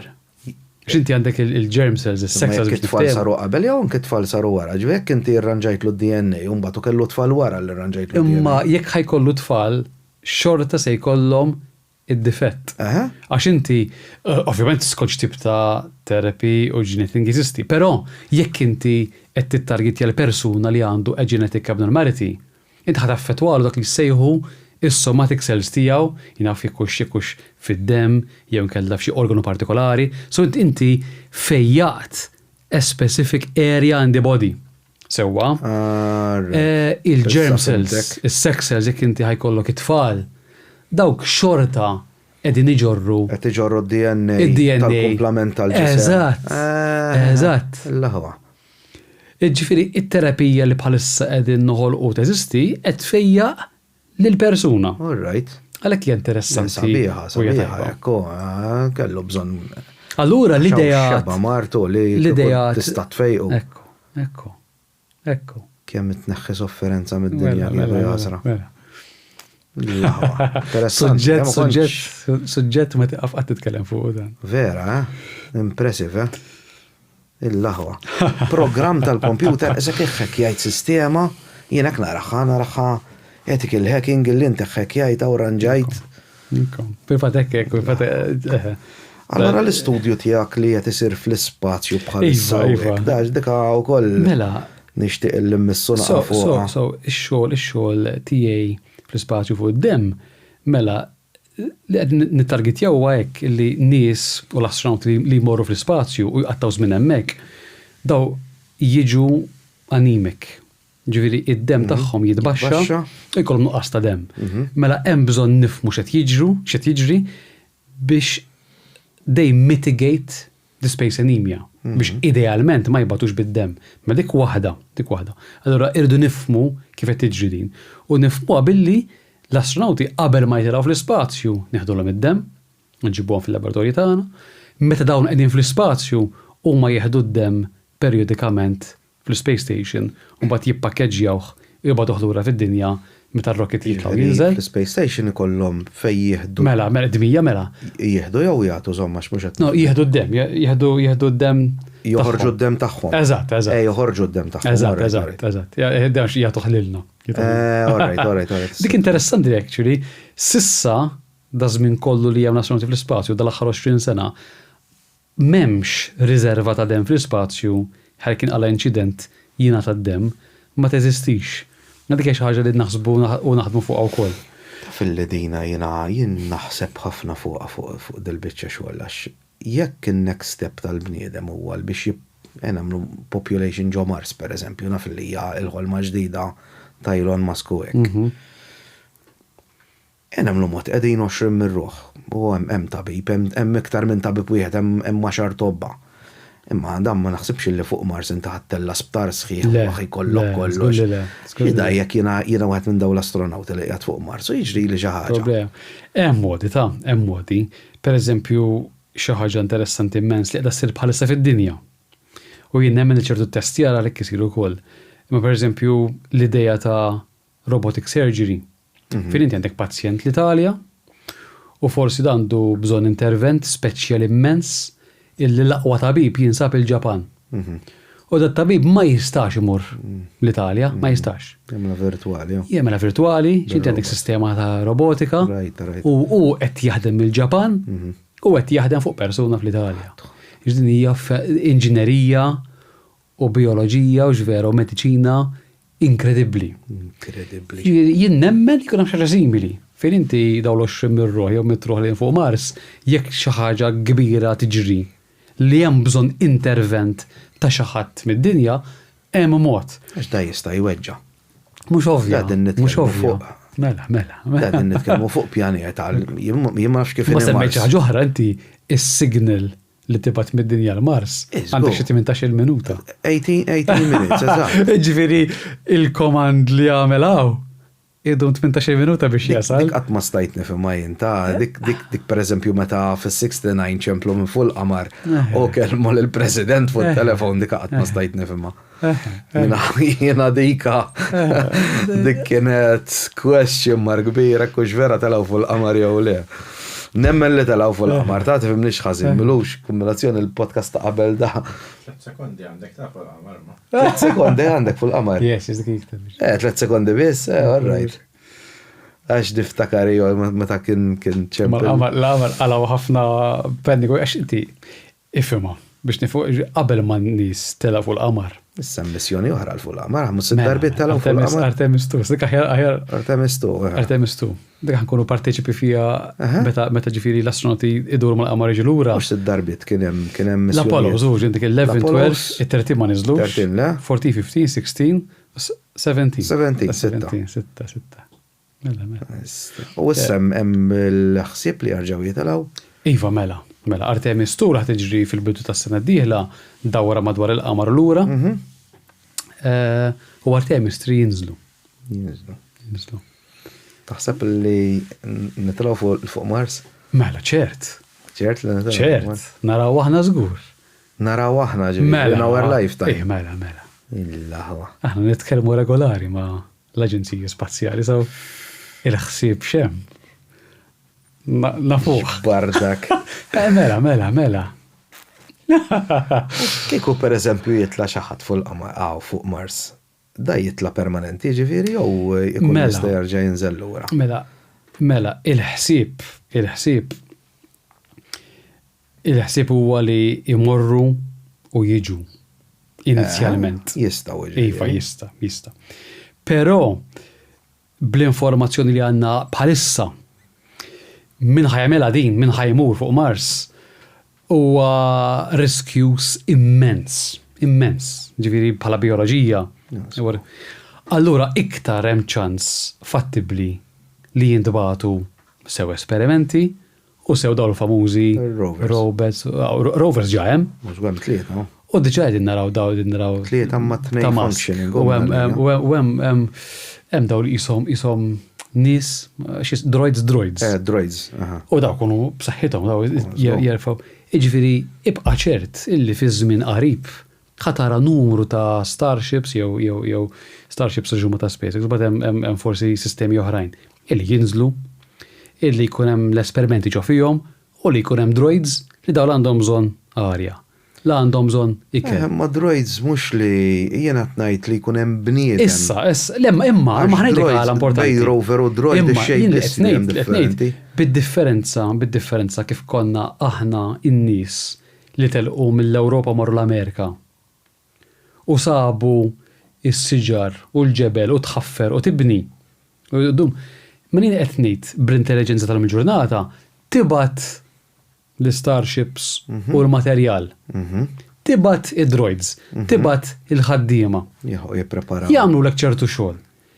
Ħalli għalhekk qed ngħid jgħidlek jekk tibgħat in-nies issa mhux se jkampaw. Ma in our lifetime naraw nies fuq Mars jew. Mela. Anke in our lifetime ġifieri naraw nies. Jien m'għandix dubju. Nies umani. M'għandix dubju. Estrejna. Hopefully ma mmotux b'daqqa ta' karozza. Imma qed nitkellem fuq medda jinnaf aħna ngħidu x'edin. In the next 20 years. U mela. Ġaħna aħna il-ħsieb huwa illi 2035, 2040 diġà jkun hemm mhux se jkollok ġifieri parties kbar u ħafna nies imma hemm xi vacancy għajdu.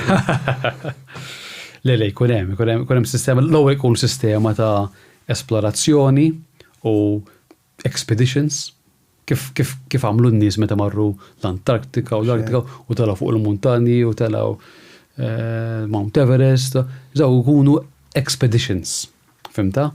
Hekk ħajkun hemm, l-ewwel launches huma spedizzjoni ta' 4 jew 8 min nies, mhux ħafna iktar, jagħmlu xogħolhom u wara numru ta' xhur jerġgħu jiġu lura dik l-idea. Xhur. Issa waħed irid jara biċċi xogħol tal-window. Għax inti ħadd tmur tagħmel ix-xogħol u titlaq fl-istess window.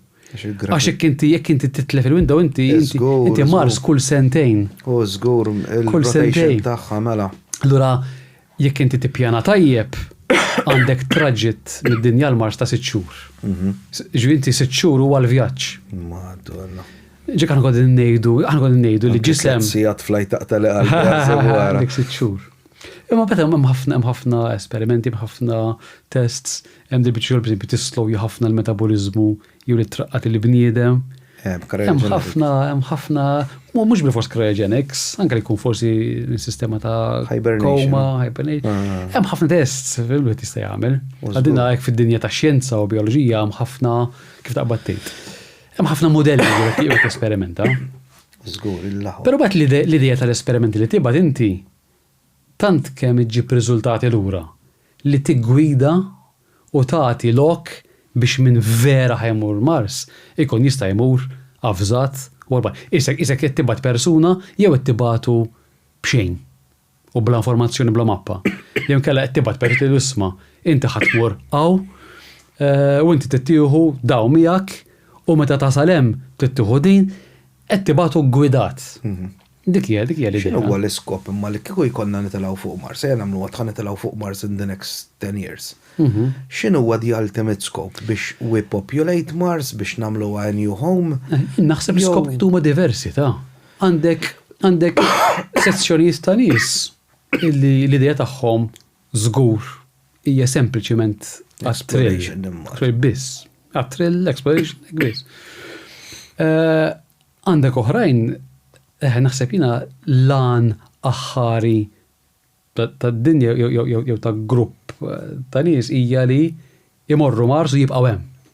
Għax inti l-idea l-idea li inti mort f'post, sa bħalissa ma tantx hemm ħafna x'taħrax għax hija deżert sewwa, milli inti mort f'post li inti tista' ma nafx, ma nafx kif ħataħdem, ma inti għandek possess fuq ċertu art illi tista' you can own it, tista' tħaddima, tista' tkabbara.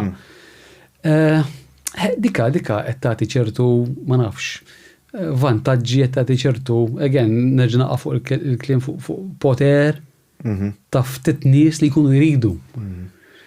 Issa kif ħataħdem jekkux il-pajjiżi eżistenti tad-dinja, jekkux ftit nies li huma biljonari sinjuri ħajakwistaw huma.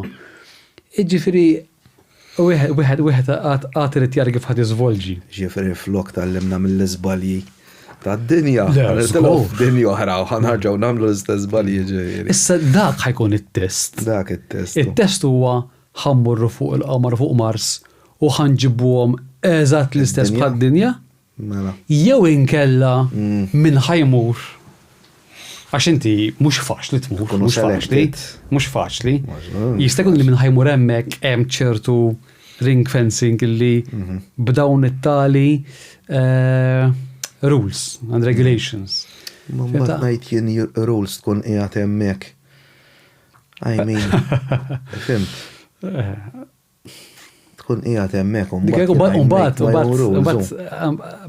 jiena il-bniedem hekk magħmul, sfortunatament. Dan qegħdin sew jiena u grupp ta' nies oħrajn żgħir aħna nemmnu illi vera li l-bniedem u l-ħajja qegħdin fuq id-dinja, però isna aħna bħala nies, isna aħna li aħna għandna dak il-ħsieb illi nitilqu barra minn id-dinja biex nivvjaġġaw il-qamar u Mars u l-bot. Isom sissa isu l-annimali ma jaħsbu jiġdi. Allura il-fatt illi aħna għandna dak is-sens, dak il-ħsieb, isna għandna jiena raħħa bħala obbligu jew obbligu, isu għandna kif nitkellem ħana għandna mhux obbligu. Kelma oħra ma saġini bħalissa f'moħħi. Isu kif tajt mhux obbligu ma il-missjoni. Il-missjoni, ngħidu il-missjoni illi il-ħajja li nafu biha aħna minflok tkun biss magħluqa fid-dinja għax id-dinja eluf kbar ta' snin oħra, jekk mhux qabel n-istess, illi tinqeret, għax nafu ħad tinqeret, nafu. Jekk mhux aħna neqerduha b'mod naturali ħafna żmien fil-futur ħad inqered. Però jekk aħna nafu li nistgħu isa tellieqa din, ġifi tellieqa bejn kemm kapaċi l-ħajja nitilqu barra minn din id-dinja, nitilqu. U morru l-qamar, u morru Mars, u morru Titan, u morru tal-bot. Skont bit-teknoloġiji li ħajżviluppaw 100 sena oħra, 500 sena oħra, 1000 sena oħra, nistemaw ħafna, ma isma' 500 sena ilu. Il-Maltin bnew il-belt bil-swar għandek belt enormi u sabiħa. Iġifieri min issa 500 sena oħra 2500 sewwa. Hemm differenza kbira bejn Għat-teknoloġija tajt. Mhux it-teknoloġija biss. L-environment tad-dinja aħna magħmulin għad-dinja. Ngħidu aħna magħmulin għad-dinja. Imma nagħmlu mod inti we populate Mars. Sewwa u jkun hemm elfruħ. Dawn l-elfruħ irridu jieklu. Mhux hekk? Issa ħajtellaw l-annimali, all right, bniedem tlifsu spacesuit, x'qa tagħmel? Fil-fatt hemm bilanċ, hemm fine balance, da importanti ħafna. Inizjalment issa fuq medda ta' snin, in-nies fuq il-qamar u fuq Mars, tal-qamar żgur, u Mars ukoll, ħajkunu dipendenti fuq id-dinja, bil-fors. Supplies. Eventwalment, u hemm studji, hemm modi, ġili kellna summer camps fuq għadin, fejn inti fuq Mars toħloq tant kemm toħloq ġifieri setturi differenti tas-saħħa, tal-enerġija, farms. Inti toħloq setturi biex inti tagħmilha self-contained, self-sustained. Hemm mod mhu faċli xejn, diffiċli ħafna, però il-mod jeżisti. Dak huwa lok ta' wieħed li jista' jistudja u jagħmlu. Il-gravità ta' Mars hija differenti. Hija differenti. Għandek ikun kilo hemmhekk jiżen xi ħaġa grammi. 1/3. 1/3. Jinqas. Għalhekk ġifieri hemm mod tella annimali, tella jinnaf whatever. U tagħmel jinnaf x'tgħidilha Domes. Imma gravità xorta, sakemm ma tistax tikkontrolla l-gravità ġo ma naħsibx li s'issa tagħna. Le, ma tistax. Għax ħajjagħmel dal-annimali, dan ħajjimrad bil-muskoli. Nifmek xettaj. Fimċit ngħid, ġifieri. Għax bniedem Mars mhux ħatlibsu daqstant, sut, imma annimal mhux ħatlibsu sut. Fimt? Iva. Għalhekk jiġifieri il-mod ta' kif ħażżomm l-annimali, ħatkabbar l-annimali. It has to be ritot. Sakemm ma jkunx hemm xi modifika fid-DNA u tagħmel annimali adattati għall-Mars. Ekku. Fil-fatt dik hija xi ħaġa. Nimmaġina dak huwa It is on the agenda wkoll. Aħna fatt modifikazzjoni fid-DNA tista' ssir u teżisti biex inti in-nies li se jmorru barra mid-dinja peress li aħna nafu x'inhuma il-mart u d-difetti li jinħolqu. Inti tipprova tilqalhom mhux billi tikkorhom u tihom il-mediċina, imma tipprova tbidlilhom. Jkunu preparati lesti, jiġifieri. Issa mbagħad dika mbagħad nitkellmu minn ħajmur fuq Mars, jiġifieri u laqas ħajkunu nies tipo jiena inti tfal tagħna jistgħu. Għax inti għandek ġiex tipi dak suġġett interessanti. Tista' jew u tnej jeżistu, tista' jew tagħmel modifikazzjoni dik li tissejjaħ transient. Ġi timmodifika temporanjament. Ġi waqt li qiegħed barra mid-dinja, inti d-DNA tiegħek, mhux DNA, il-ġenetika jew l-RNA tkun oppressa. Allura inti qed tbiddel. Titfi ħafna switches. Eżatt. Però hija transient, hija temporanjament. Per eżempju, issir biss jekk inti twaħħal stick ma' jdejk u din l-stick tinjetta il-mediċina jew is-sustanza apposta inti tkun ħloqt. Dik tista' tinħoloq fil-laboratorju. Jew inkella tista' toħloq tip ta' terapija li tkun stable, jiġifieri il-ġenetika tiegħek, il-ġinom tbidlu u jekk kien tbiddilt il-ġinom tiegħek tibqa' bih inbiddel. Tibqa' dejjem, għalik tfisser. Għas tibqa' bniedem mbagħad allura x'mbagħad. Jew bniedem modifikat. Mbagħad tinħoloq problema x'jekk inti immodifikajt biex tmur barra mid-dinja. Biex terġa' lura ħajkollok problemi hawn. Eżatt. Dak huwa suġġett interessanti immens. Aħna limitat il-bniedem, ġifieri il-bniedem huwa jien kif naraħħajn li aħna poġġinna xi ħadd. Jekk hemm programmer, jekk hemm whatever, l-arkitett. Poġġinna ċertu limitazzjonijiet biex aħna ma nħorġux minn hawn. Imma n-nies dejjem qegħdin dejjem testing. Testing. Kredibbli l-bniedem mhux kapaċi. Ara, inti tgħid u nixtieq kważi mbagħad nagħlaq biha, ġaħad ngħidu l-bniedem sewwa. Imma ma ninsewx il-bniedem aħna u d-DNA tagħna u kollox, aħna ġifieri speċi waħda. Bniedem, humans. Sarħu jgħidhom tipi differenti ma dawk razzett. Issa ara xem ta' DNA ġo annimal jekk hux ħuta jew asfur, jew insett, jew mikrobu li huwa oġġett ħaj, life and DNA. Iġifieri li aħna qegħdin nippruvaw nifhmu l-bniedem kif jaħdem, kif jadatta u kif jimrat u nippruvaw nikkurawh. X'aħna qegħdin nigirfu sezzjoni waħda tal-ħajja. Għax inti mbagħad għandek eluf u miljun ta' speċi differenti, ta' ħajja differenti fil-qiegħ l-oċean li qaqqas biss nafu x'inhuma, li qaqqas biss jaraw dawl. Dik l-atmosferik pressure kollha u jibqgħu hemm. Li barra mid-dinja kapaċi wkoll hemm xi forma ta' ħajja oħra.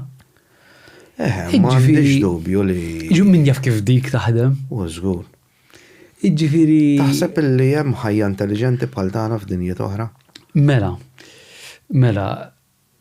Ara, ħajja ekstraterrestri. Ħajja barra mid-dinja jien nemmen li hemm. Issa rigward intelligenza ma tantx naf inhu jiġbek. ma darx nifhem wieġbek. Imma jekk naħseb tgħid inti għax naħseb anke sempliċement il-pjanti u li qed naħseb daw intelligenza għandhom ukoll. Jiġek aħna din nimxu bl-istess scale xi forma ta' intelligenza daw jekk din il-ħajja qed tipprova tikber u tipprova żżomm ruħha ħajja, di xi forma ta' intelligenza għandha. Però la jiena m'għandix fidejja u ma nistax nittestjhom daw diffiċli biex tikkwantifika. Però ġifieri ma naħsibx li d-dinja. Jien nemmen li hemm ħajjiet oħra f'dinjiet oħra. Il-mistoqsijek jiġu xaw dik storja oħra. Mbagħad dik storja oħra. Dik hija ma naħsibx li hija possibbli. Naħseb jien. Jista' jkun li meta eventwalment in-nies jitilqu barra mid-dinja u jitilqu l-bogħod. ħatkun ħafna iktar faċli biex il-ħajja jiltaqgħu magħha barra iġibu għalura, iġibu għal hawnhekk. Iġibu għalura. Jekk jaqblilna. Jekk jaqblilna. Għax dan għamin jafu. Ekku. Forsi kun oġġetti li jiddeċidi jitara mela d-dinja tidher tajba wisqa u aħjar naħu kollox. Eżatt, naħu kollox. Però joking apart, jien naħseb meta aħna sissa meta nitkellmu nistudjaw u nitkellmu fuq ħajja barra mid-dinja, ma sissa nafu li fil-qamar diffiċli immens mix-xogħol. Ma naħsibx. Diffiċli. Però fuq Mars pereżempju, għalkemm sissa qatt m'hemmx ċarezza. Konferma li kien hemm ħajja ma. Kien hemm konferma li kien hemm ħafna widien, hemm ħafna ibħra u lakes u hemm xi forma ta' fossili qishom. U dan kollox on the surface. Ma ninsewx li Mars hemm ħafna u nafu bihom hemm ħafna tunnels. U kapaċi hemm xi areas li għad hemm xi forma ta' lava. U jista' jkun għad hemm xi ħajja? Żgur.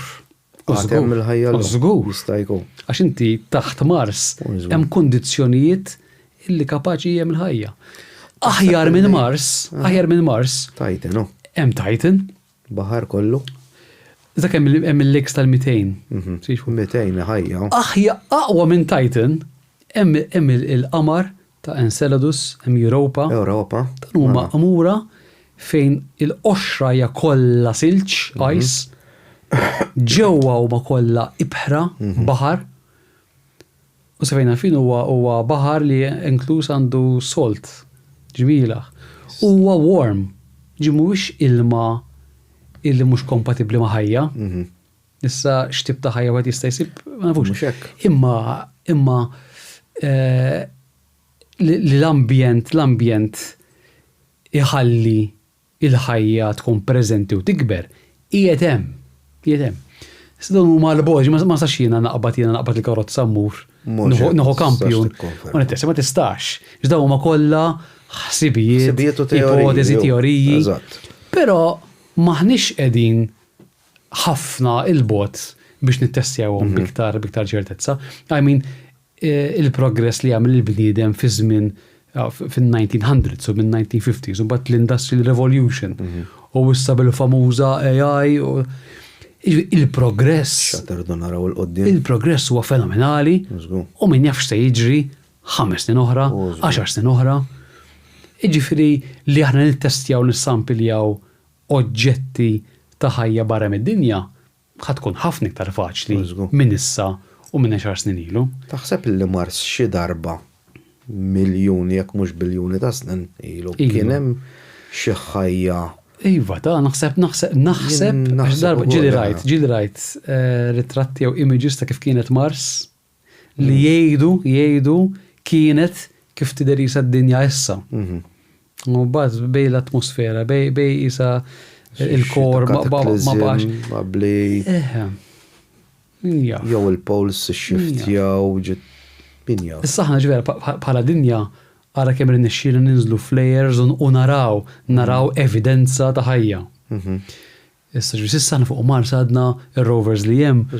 Vera ftit ħadna, ftit. Mhux hekk. Ġuri iż-żmien li ġej ftit snin oħra ħajkun żmien eċitanti immens. U żgur, illahu. Proset, X'taħseb? Thank you ħafna tal-ġen. Ma naħseb għandna biex nimlew u nitkellmu. Ejwa, għandna żgur kieku nistgħu nagħmlu 3 sigħat. Għax interessanti. Ħadd gost nitkellmu. Proset, vera kienet tajba. Vera ħadd gost, kien hemm affarijiet illi għas-idea tagħhom ma kelli. Issa suppost li għażmin li ġej, speċjalment tibda 2026. Nibdew intarfu naqra iktar x'qed nagħmlu iktar il-bot mid-dinja. Hemm ħafna xogħol għaddej. U jien naħu gost. Għax ovvjament faċli u sempliċi li daw in-nies li tkun dej bix-xogħol tiegħek u mbagħad tiskrolli għall-mobile u tara programm ta' ħanra x'qed jagħmel kit. Ħana il-minġab illum. Insomma, huwa suġġett li faċilment tista' titbissem u tista' forsi titċajt fuq jew ma temminx. Però il-gost tiegħi illi ikollok nies illi wkoll għandhom interess ġenwin f'da suġġett. U l-gost tiegħi huwa illi dawn in-nies nofrulhom opportunità, ġifieri nies li huma fit-tim, nies minn barra, x'aħna għandna mhux kollox aħna nagħmlu, għandna nies barra Malta, jkunx mill-Amerika, mill-Ġapan. U kemm tuħu gost tara nies li huma like-minded, illi inti x-xogħol jibda dejjem mid-disin tal-esperiment. Ġifieri daw huma affarijiet illi kif tgħid taf illi ġiet jista' joħroġ minnhom. Żgur nista' nimmaġina. Le dik li għat li hawn nies li jitbismu hekk jiena fimni ġili rajt affarijiet, ġifieri u ġili smajt affarijiet li waħxuk, ġifieri hawn min jemmen li d-dinja ċatta pereżempju. Dika oħra ma nistax nifhimha jien ċertu nies fejn jġibuhom. Però mbagħad on the other hand ma nagħtix tort il-ċertu nies li jaraw ċertu affarijiet u jitqu għax tagħti lok. Għax tagħti lok għal spekulazzjonijiet, pereżempju. Semmejna l-ISS l-ewwel, taf kemm rajt filmati jiena ta' affarijiet illi ma jagħmlux sens waqt illi daw l-astronauti qegħdin hemmhekk qegħdin juru affarijiet. Pereżempju, ġieli tara videos tara l-wire ma daru. Ejja, ġieli ġabu. Allura, pereżempju hemm filmat partikolari. Issa jiena ma nafx kux fake, ma nafx, ma dan huwa filmat vera. Ma ninsewx illi l-astronauti minkejja qed jiru jiflowtjaw ġieli jkun hemm harnesses. All right. Imma pereżempju darba minnhom qed jilgħab b'karti qed jagħmilhom hekk daw qed tarhom jiflowtjaw qudiemu. F'da waħda qabad karta minnhom ma bdiċ il-liġi tal-gravità li jagħmlu għal pupwat. Għad bda tajt. Allura, fimt. Per eżempju, filmat minnhom tara makk tal-kafe fuq bank, meta suppost qiegħed jiflowtja. Jew l-oħra b'xara hekk u tiċċaqla jibqala hekk, tajt. Ma żomm daqsxejn ix-xar fil-gravità. Jiena kultant nibda ngħid imma allura hija fake, wieħed qed jafas il-flixku għaw il-borża biex joħroġ l-ilma tara l-bużżeqa tal-ilma qudiemu hekk qed jagħmel like biex jaħtafa bħal u l-bużżeqa qiegħda hawnhekk ma qabadiex. Isu ma kienx qed jara. Mbagħad jibdew jgħidulek dak kollu green screen, dak kollu hekk u dak kollu cables. Kultant ħankun onest miegħek ta' kultant vera titħaq tarahom dawn l-affarijiet tismagħhom dawn in-nies. Alla kultant ikun hemm lokal għal dawn l-affarijiet. Naħseb illi f'dat tip ta' suġġett u topic m'hemmx lok għala ħabija u żbalji. Għax meta tiġri, u anke fix-xjenza l-istess ħaġa, m'hemmx lok li inti tikdeb jew taħbi jew turi xi ħaġa oħra. Għax jkunu dawn l-affarijiet. Meta tibda tara pereżempju tara l-flokka u l-whatever, tara jidher li ċar li hemm cable, ir-rifless tara l-cable u hawnhekk ishom meditjawx, nesew jeditjaw ir-rifless tal-cable. Dan huma kollha filmati li tarahom ta' ġifieri. Naħseb ġieli segwit. Dettar ma nafx fuqhom, però ma niskantax illi għal ċertu demostrazzjoni jew forsi jitkellmu li forsi l-astronauti għal dan il-moment kellhom bżonn ikunu marbuta pereżempju, mhux xi ħaġa inkredibbli. L-astronauti jintrabtu jintrabtu jinqaflu biex jorqdu, jintrabtu meta jiġru fil-ġim. Ġifiri, dil-bicċa xogħol, dil-bicċa xogħol. Jidħol jagħmel toilet, irid jidħol saw. Ġieli rajthom daw l-affarijiet, ġieri u ma ħanajlek mhix ħajja faċli. Le, mhix. Inkredibbli. Kolli nagħmilha jien. Bis-serjetà ġieli għal-Mars one-way ticket. Ma ġax niġġelgħu. Proset, u thank you ħafna. Grazzi ħafna. Proset. Grazzi.